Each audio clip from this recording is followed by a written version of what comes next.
বাবার স্বপ্ন ছিল ছেলে একজন সেনা সদস্য হবেন, তবে স্বপ্ন আর বাস্তবে রূপ নেয়নি। অভাব অনটনের সংসারে হাল ধরতে কোম্পানিতে চাকরি করতে গত বছরের সেপ্টেম্বরে রাশিয়ায় পাড়ি দেন ইয়াসিন। সেখানে গিয়ে রাশিয়ার সেনাবাহিনীতে সৈনিক হিসেবে চুক্তিভিত্তিক নিয়োগ পেয়ে যোগ দেন ইউক্রেন যুদ্ধে। ময়মনসিংহের গৌরীপুর উপজেলার ডৌহাখলার মরিচালী গ্রামের আব্দুস সাত্তার শেখের ছেলে ইয়াসিন মিয়া শেখ। গত ২৭ মার্চ ইউক্রেনের মিসাইল হামলায় থেমে যায় সেই স্বপ্নের যাত্রা। একটি বোমা এসে পড়ে শরীরে, সঙ্গে সঙ্গে ছিন্ন ভিন্ন হয়ে যায় শরীর। ঘটনাস্থলে মৃত্যু হয় ইয়াসিনের। ঈদুল ফিতরের পরদিন মঙ্গলবার বিকেলে ইয়াসিনের এক সহযোদ্ধা ইয়াসিনের মৃত্যুর খবর জানিয়েছেন তার পরিবারকে। তার মৃত্যুর খবরে শোকে বিহ্বল পরিবারের সদস্যরা। মা আর ছেলের কান্না দেখে প্রতিবেশীরাও যেন বাকরুদ্ধ। এ বিষয়ে গৌরীপুর উপজেলা নির্বাহী কর্মকর্তা ও নির্বাহী ম্যাজিস্ট্রেট সাজ্জাদুল হাসান বলেন, খবর পেয়ে উপজেলার সহকারী কমিশনারকে ইয়াসিনের গ্রামের বাড়িতে পাঠানো হয়েছে। জেলা প্রশাসকের মাধ্যমে এ বিষয়ে প্রয়োজনীয় ব্যবস্থা নেওয়া হবে। প্রবাসী কল্যাণ মন্ত্রণালয়ের সঙ্গেও যোগাযোগ করা হবে।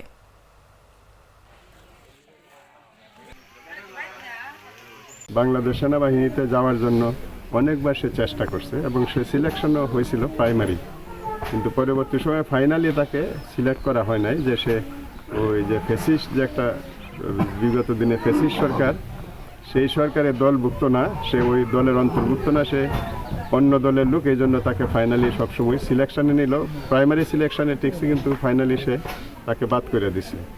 এই অবস্থায় তার মনের একটা ছিল যে সে যুদ্ধ করবে, যুদ্ধ মানে একজন সৈনিক হিসাবে।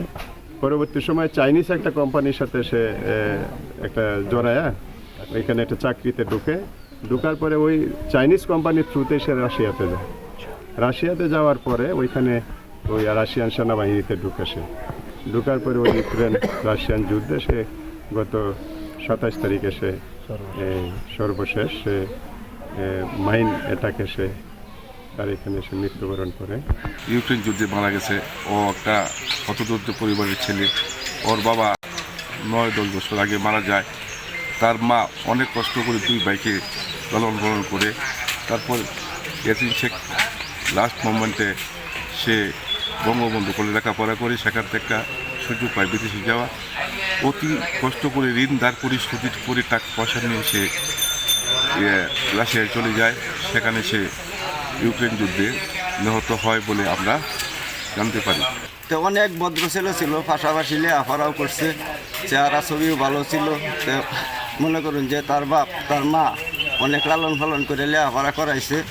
ওখান দেখা গেল যে বিদেশ যাইব, টাকা পয়সা ঋণ ফিন করে হারিয়া মনে করুন যে বিদেশ গেছে।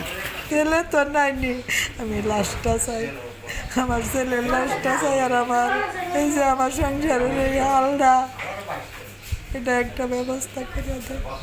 আমার ছেলের লগে রাজ্যে ডিটি নিয়ে ডাউটি, আর আমার ছেলে একটা কথাও কয় না, আমার মাথায় আর কিছু কাজ করে না। একনল হ্যান্ড ওয়াশ 100% প্যারাবেন ফ্রি, তাই নিরাপদ হাতের জন্য আস্থা রাখুন একনলে।